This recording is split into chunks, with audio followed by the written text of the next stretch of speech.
Welcome to my English class. I am Rekha. Today I shall give you details about inquiry letters. What is inquiry letters?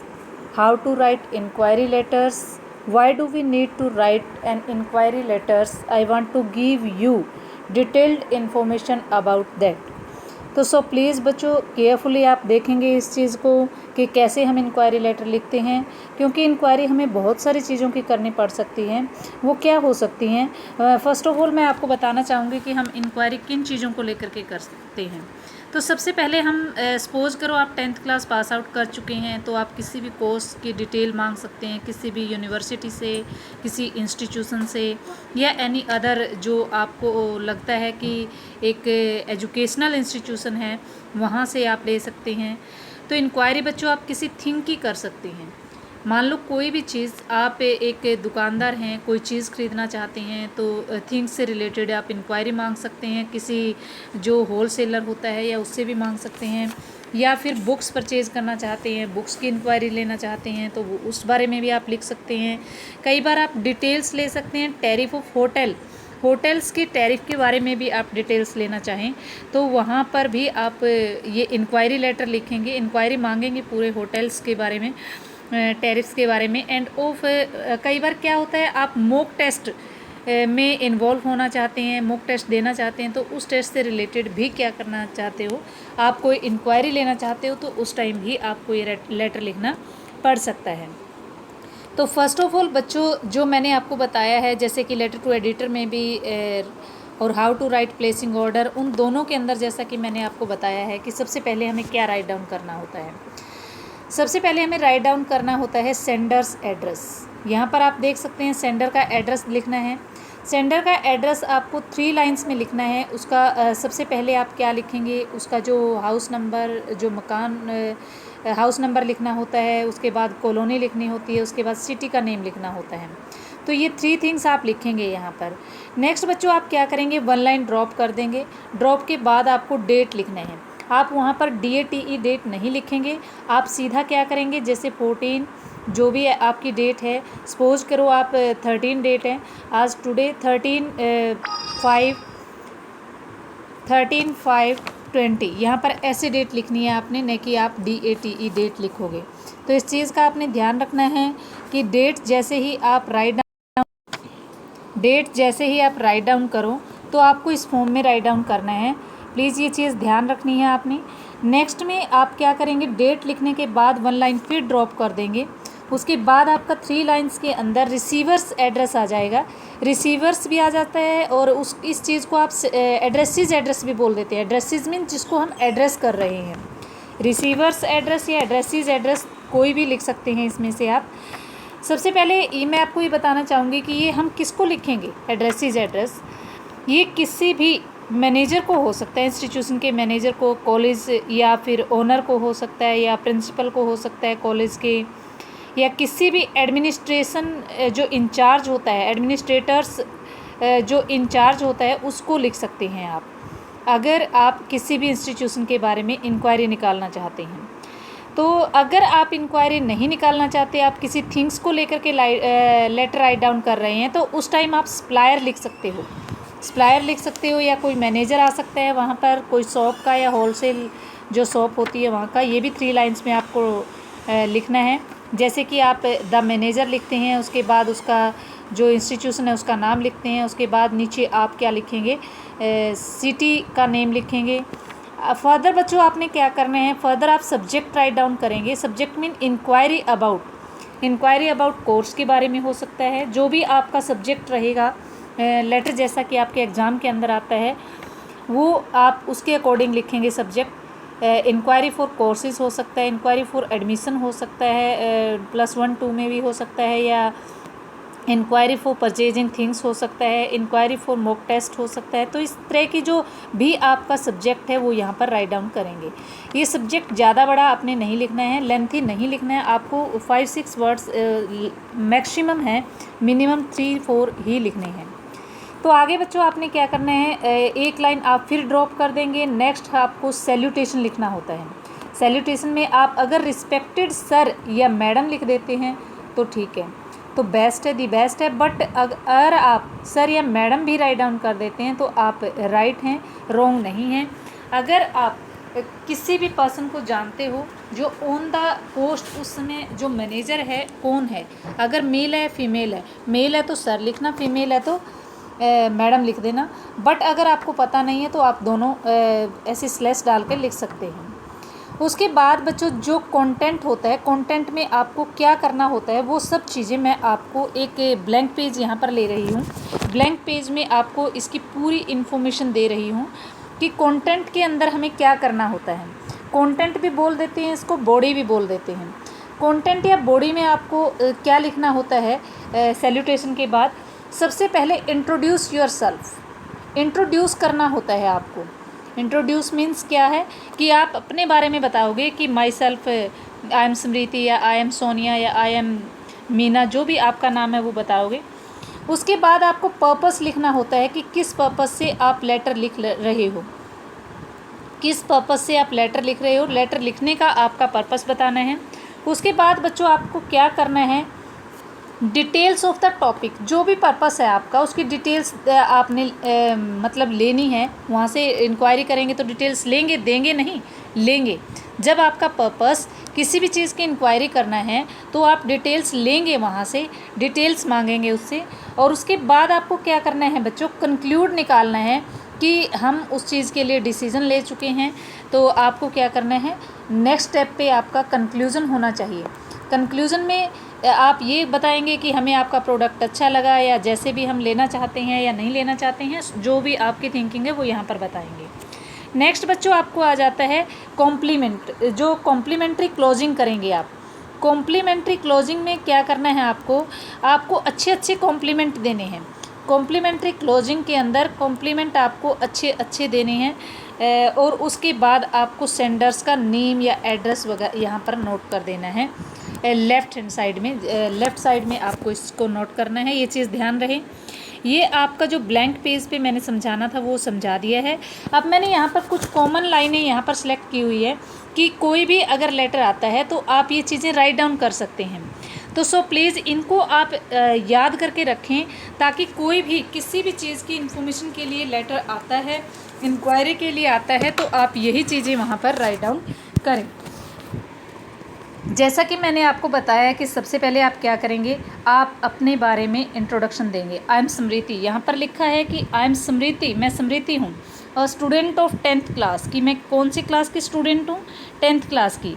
Suppose करो आप किसी भी institution या course के बारे में, यहाँ पर जो मैंने लिखा है वो कोर्स के बारे में इंक्वायरी लेना चाहती हैं, तो वो चीज़ यहाँ पर लिख रही हैं। I have read advertisement, advertisement क्या होता है कि मैंने कोई एडवर्टीज़मेंट रीड किया है।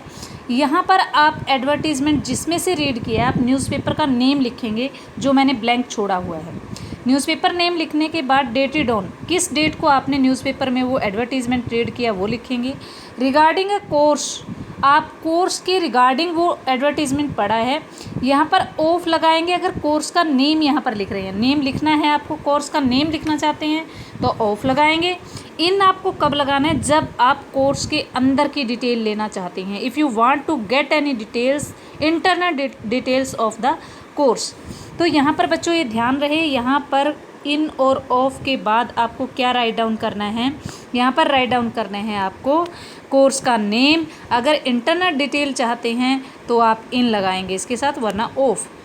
As far as my qualification is concerned, यहाँ पर जो स्टूडेंट है वो बोल रहा है कि जैसे कि मेरी क्वालिफ़िकेशन का जो सवाल है, जितना कि मेरी क्वालिफ़िकेशन है, आई हैव पास्ड, यहाँ पर आप लिखेंगे 10th प्लस पास की है या +2 पास की है, उसी के हिसाब से, जिस हिसाब से आप कोई डिप्लोमा या डिग्री, डिप्लोमा के बारे में आप डिटेल्स मांग रहे हो उसी हिसाब से।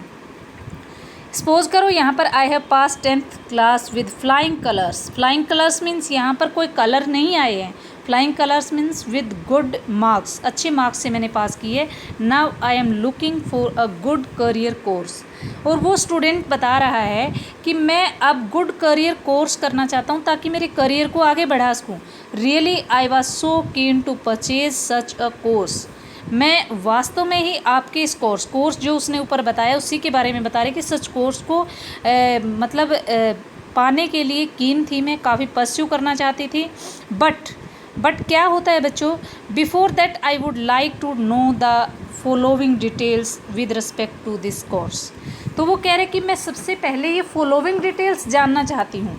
उसमें बच्चों आपने ये देख लेना है, जैसे ही आप पढ़ोगे लेटर की हेडिंग में देख लेना है क्या क्या डिटेल्स मांगी है उसने, ओनली वही थिंग्स आप राइट डाउन करोगे। यहाँ मैंने कॉमन जो लिए हैं मैनी थिंग्स लिए हैं, बट अगर नहीं है तो 4-5 चीज़ें आप 4-3 थिंग्स यहाँ से उठा करके लिख सकते हैं। ये डिटेल्स कोर्स की यहाँ पर दी हुई है, जैसे कि ड्यूरेशन ऑफ कोर्स का ड्यूरेशन कितना है, कि टाइम कितने टाइम का आपका डिप्लोमा है, जो डिप्लोमे की बात हम कर रहे हैं।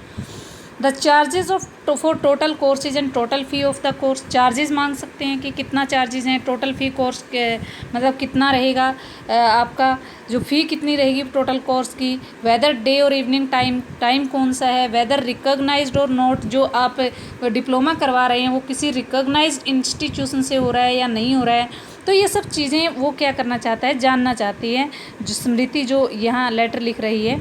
नेक्स्ट बच्चों आप देख सकते हैं एलिजिबिलिटी ऑफ कोर्स। आगे बच्चा ये जानना चाह रहा है कि क्या जो कोर्स आप करवा रहे हैं इज़ दैट एलिजिबल, ये एलिजिबल है या नहीं। फैकल्टीज एक्सपीरियंस, जो वहाँ पर आपने स्टाफ रखा है वो एक्सपीरियंस्ड है या नहीं। Placing opportunity in future and campus placement, वो उससे पूछ रहा है कि फ्यूचर में भी कोई अपॉर्चुनिटी आप मुझे प्रोवाइड करवा रहे हो या कोई कैंपस प्लेसमेंट दे रहे हो वहाँ पर। Whether to be paid in lump और इंस्टॉलमेंट, लंप मीन्स होता है एक साथ, यहाँ पे कह रहे हैं कि जो आपने पैसे की बात की है फ़ी की, क्या वो इंस्टॉलमेंट में पे कर सकती हूँ या फिर लंप में करना है या इकट्ठा ही एक साथ करना है मुझे। वेदर अ डिग्री और डिप्लोमा और सर्टिफिकेट इशूड, क्या जो डिप्लोमा डिग्री आप दे रहे हो वो मतलब सर्टिफिकेट इशू होगा उसका, जो डिप्लोमा डिग्री आप करवा रहे हो। तो ऐसी ऐसी डिटेल्स यहाँ पर स्टूडेंट्स डिटेल ले रहा है। जो आपका थर्ड पॉइंट्स होगा वो डिटेल्स टेकिंग का होगा। फर्स्ट पॉइंट में आप अपने इंट्रोडक्शन देंगे, सेकंड पॉइंट में आप पर्पस ऑफ राइटिंग, मतलब किस पर्पस से लिख रहे हो लेटर, वो देंगे। थर्ड नंबर पे आप टेकिंग डिटेल्स या इंक्वायरी जो कर रहे हैं उसकी डिटेल्स लेना चाहेंगे। नेक्स्ट बच्चों आपका क्या है, I request you to send me all 3 information as soon as possible so that I can make my mind and commence my study after taking admission। यहाँ पर बच्चा क्या कह रहा है कि आई रिक्वेस्ट यू, मैं आपसे रिक्वेस्ट कर रहा हूँ कि send me all these information, जितनी भी इन्फॉर्मेशन मैंने मांगी है प्लीज़ वो मेरे पास भेज दें एज सुन एज पॉसिबल, जितना जल्दी हो सके, so that I make my mind, ताकि मैं अपने माइंड को सेट कर सकूँ, and commence my study, commence means continue कर सकूँ माई स्टडी को आफ्टर टेकिंग एडमिशन, टेक करने के बाद। Do make aware of other norms of, यहाँ पर वो कह रहा है कि मुझे नॉर्म्स के बारे में भी अवेयर कर दो, जो भी आपके इंस्टीट्यूशन यूनिवर्सिटीज़ और कॉलेज के नॉर्म्स हैं उनके बारे में भी मुझे बता दीजिए। Lest should face any other problem, अन्यथा मुझे कोई और प्रॉब्लम ना आ जाए, ताकि मुझे कोई प्रॉब्लम ना आए, अन्यथा और प्रॉब्लम ना खड़ी हो जाए अगर मैं ना लूँ तो इन्फॉर्मेशन अदर नॉर्म्स के बारे में। तो उसने कहा कि लेस्ट का मतलब क्या होता है, अन्यथा, ताकि मुझे कोई और प्रॉब्लम फेस नहीं करनी पड़े, इसलिए आप मुझे अदर डिटेल्स भी बता दो। यहाँ लेस्ट के साथ शुड यूज़ हुआ है, ये हमारा एक ग्रामर का एक डेफिनेट रूल है जिसको हम कहीं भी चेंज नहीं कर सकते। A self addressed and duty stamped जो है हमारा एनवेलप है is enclosed for the reply, reply के लिए स्टैम्प है बच्चों, ये STAMPED, ये थोड़ा सा यू लिखा गया है, मिसप्रिंट हो गया। तो stamped envelope is enclosed for the reply, reply के लिए मैंने जो ड्यूटी स्टैम्प वगैरह एनवेलप भेजा है वो सेल्फ एड्रेस्ड है, उसमें सभी की सभी चीज़ें आप डिटेल्स मुझे भेज सकते हैं। फॉर रिप्लाई के लिए मैंने आपके पास एनवेलप भेजा हुआ है, आप उसमें राइट डाउन कर सकते हैं। आगे बच्चों यहाँ पर योर्स फेथफुली या योर्स ट्रूली, आप अपना जो भेजने वाला है सेंडर्स है उसका नेम, यहाँ पर एड्रेस वगैरह जो भी लिखना चाहते हैं वो यहाँ पर लिख सकते हैं। मोस्टली नेम ही लिखते हैं, नेम और सिग्नेचर ही यहाँ पर होते हैं, वो भी लेफ़्ट साइड में होते हैं। तो ये तो था बच्चों जो मैंने आपको बताया कि when we are taking any details related to any course से रिलेटेड हम डिटेल्स लेना चाहते हैं। अब इसी लेटर में मैंने बताया कि हम इंक्वायरी एनी बुक्स के बारे में भी ले सकते हैं, एनीथिंग के बारे में भी ले सकते हैं, तो वहाँ पर थोड़ा सा चेंजेस करना है। तो so please note this points. यहाँ पर आप लिखेंगे आई एम स्मृति, यहाँ पर स्टूडेंट लिखने की ज़रूरत नहीं है, आई एम मतलब habitant citizens of Kaithal, I am living at Kaithal, कुछ ऐसा लिख सकते हो आप।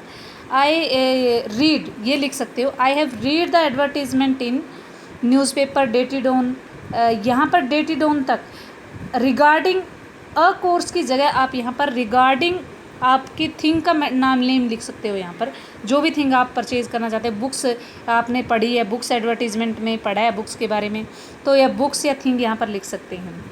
ठीक है, यहाँ पर रिगार्डिंग बुक, यहाँ पर पूरा जो ब्लैंक्स तक बुक का ही नेम या थिंग का नेम ही मेंशन करोगे। यहाँ पर आगे आप ये लाइन ड्रॉप कर देंगे। As far as my qualification is concerned I have passed with flying colours, इसकी यहाँ पर कोई ज़रूरत नहीं है। तो यहाँ से स्टार्ट करेंगे। फिर I am looking for good career की जगह फॉर सच गुड थिंग्स लिख सकते हैं कि मैं ऐसी चीज़ को पाने के लिए काफ़ी समय से देख रहा था। And I am so keen to pursue such course की जगह आप थिंग लिख देंगे, थिंग का name. But before that I would like to take details of the following. Details में बच्चों आपने क्या लिखना है? डिटेल्स में आप उसकी कॉस्ट जानेंगे, उसकी गारंटी जानेंगे, उसकी स्टेबिलिटी मतलब कितना स्टेबल है वो चीज़, उसका जो आप पेमेंट किस में करना चाहते हैं, वो सब चीज़ें आपको जाननी है। पेमेंट, स्टेबिलिटी और वारंटी उसकी कितने टाइम की है, और कलर्स और थिंग्स जो भी आप कंपनी वगैरह जानना चाहते हैं, तो वो सब चीज़ें यहाँ से आप पॉइंट नोट करेंगे थिंग्स से रिलेटेड। आगे बच्चों नेक्स्ट पैराग्राफ में मैं आपको बताऊंगी, यहाँ पॉइंट्स में 4-5 पॉइंट्स ही आप नोट करेंगे अगर थिंग्स से रिलेटेड डिटेल्स लेना चाहते हैं तो। I request you to send me these information as soon as possible so that I can make my mind. I can make my mind के बाद आप यहाँ पर लिख देंगे टू परचेज दिस थिंग, इस चीज़ को खरीदने का मैं माइंड बना सकूँ। यहाँ से ये कट कर देंगे एडमिशन वाला। Do make aware of the norms of your purchasing things, यहाँ पर आप ये चीज़ राइट डाउन कर सकते हैं, परचेजिंग थिंग्स के नॉर्म्स बता सकते हो। Less should face any other problem, ताकि मुझे दूसरी प्रॉब्लम फेस ना हो, ये भी यहाँ लिख सकते हैं। As A self-addressed and duty-stamped envelope is enclosed for the reply, ये भी लाइन आप इसमें लिख सकते हैं। तो yours faithfully वही लिखना है। तो आई होप आपको बच्चों ये क्लियर हो चुका होगा। ये कॉमन लाइनें हैं जो किसी भी कोर्स से रिलेटेड अगर जानकारी चाहते हैं तो ये लिखनी है। थिंग्स से रिलेटेड चाहते हैं तो थोड़ा सा चेंजेस जो मैंने बताया है, बुक से रिलेटेड चाहते हैं वो यहाँ पर कर सकते हैं। तो इंक्वायरी लेटर आप इस फॉर्म में बच्चों लिख सकते हैं। आई होप आपको ये अच्छे तरीके से समझ आ गया है। Thanks for watching my video and subscribe my channel.